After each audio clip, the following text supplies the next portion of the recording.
Hi everybody. Just when it looked like the Big 12 Conference was about to die, they managed to stay alive. That's right, staying alive, staying alive. Okay, I'm not going to get into the BG stuff. You already heard that. But Big 12 Commissioner Dan Beebe and the Texas Longhorns came to a mutual decision that the Big 12's TV revenue would increase and increase big time.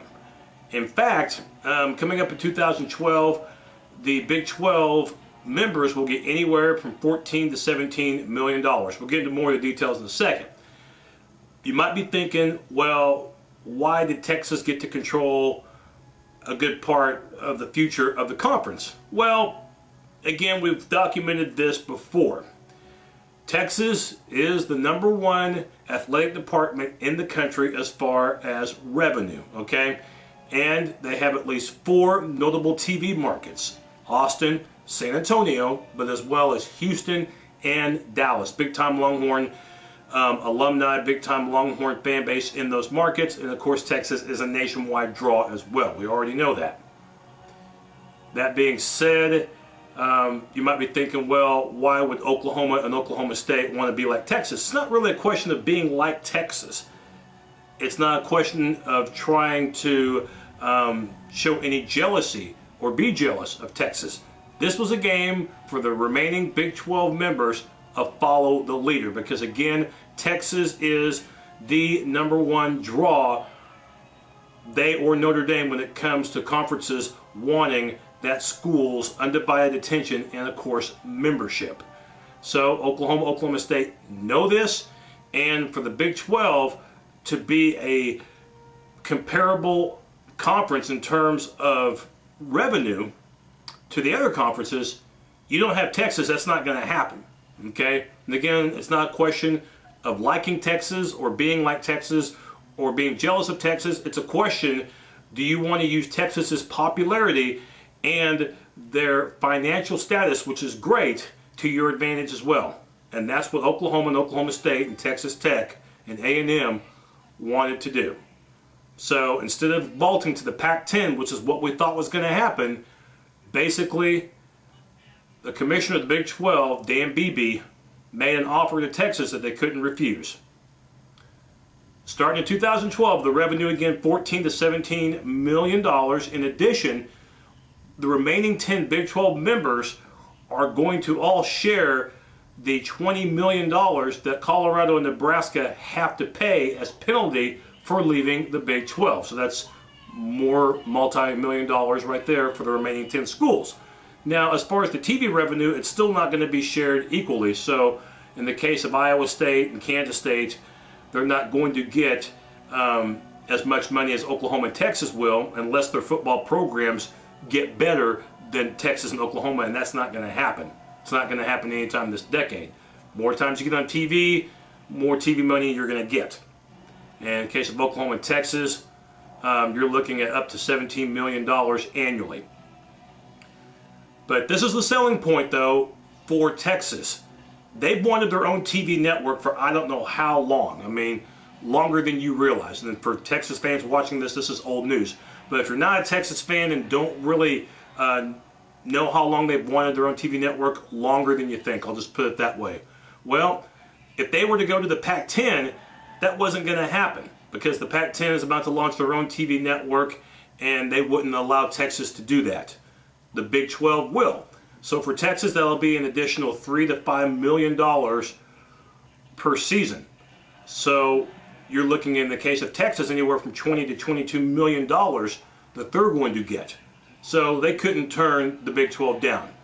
So what's going to happen to the future of the Big 12 in terms of the schedule, in terms of matchups? Well, first of all, there's not going to be a Big 12 championship game, because the league's going to stay put with 10 teams. NCAA requires that you have a minimum of 12 teams in order to have a conference championship game. So that's out the window. That doesn't really hurt the TV revenue. It does hurt the Big 12 itself, because they gain anywhere from $10 to $12 million for that game. So Jerry Jones probably a little bit upset right now. But of course, Jerry Jones is rich anyway, so what does it matter? Every team will play every team in this new Big 12 conference. Since there are 10 teams, there'll be 9 conference games. So Oklahoma is guaranteed to go to Ames, Iowa, and Manhattan, Kansas every other year, and they're guaranteed to play every team in the Big 12 every year. And yes, OU Texas will still be in Dallas. That hasn't changed whatsoever. But with Nebraska out the window, unless somebody else emerges, this conference is either Oklahoma's or Texas's to lose, in college football at least. So the competition right now, it's Texas and Oklahoma in football. And again, Nebraska, which was emerging after that nice season in 2009, well, come 2011, they're going to be in the Big Ten. So at this time next year, they'll be past tense as far as the Big 12 goes. Again, we mentioned there's not going to be any divisions in this format. Everybody will play everybody. And again, no conference championship game, which I think is good. Because if you're number 1 or 2 in the country, you don't have to play that extra game with the risk of losing and thus being left out of the BCS National Championship game. By the way, if you're curious, the Pac-10 looks like they'll pursue Utah as its 12th member, and they'll stop there. Don't know what the Big Ten's going to do with their future. Right now they are at 12 teams with the addition of Nebraska. And of course they added Penn State back in the early 90s. Explain why they have 12 teams. The SEC don't know what they're going to do. They might just stop where they're at with 12 and keep the format. So it looks like Texas A&M came to their senses. Word was that they were in serious talks with the SEC in joining the SEC. I think they made the smart decision by remaining put in the Big 12.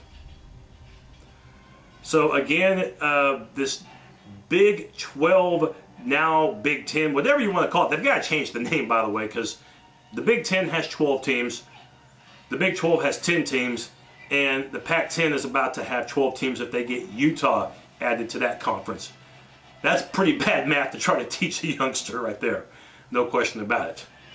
But again, in case you just woke up in the last 24, 48 hours and thinking that the Oklahoma schools were ready to go to the Pac-10, well, don't feel bad, because so did ESPN. And this will be my last point to wrap it up.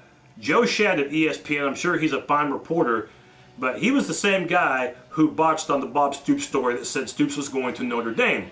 Of course, we knew that wasn't true, and it turned out to be fiction. It wasn't true. Never happened. Stoops is happy at Oklahoma, and he proved that. And OrangeBloods.com absolutely kicked ESPN's butt on this story of conference expansion, conference realignment. They were on top of it from the beginning, and on June the 14th, they called it. They said Texas would remain in the Big 12, which means that Oklahoma, Oklahoma State, Texas Tech, Texas A&M will remain in the Big 12 along with those Big 12 North schools, with the exception of Colorado. Certainly a sigh of relief for Baylor, certainly a sigh of relief for the Kansas schools, and a sigh of relief for Iowa State and Missouri. And Missouri, of course, was the one that started all this by saying they wanted to go to the Big Ten Conference, and of course didn't get an invite. Nebraska did. So to recap, the Big 12 gets a second life. They stay alive.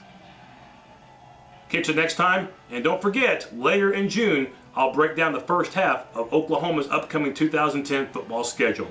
And congratulations as well to the OU baseball team. They hammered Virginia in Game 3 of that Super Regional. So the Sooners are going to the College World Series for the first time since the Super Regional format was instituted. So congrats to Oklahoma, the only Big 12 team going to the College World Series in Omaha.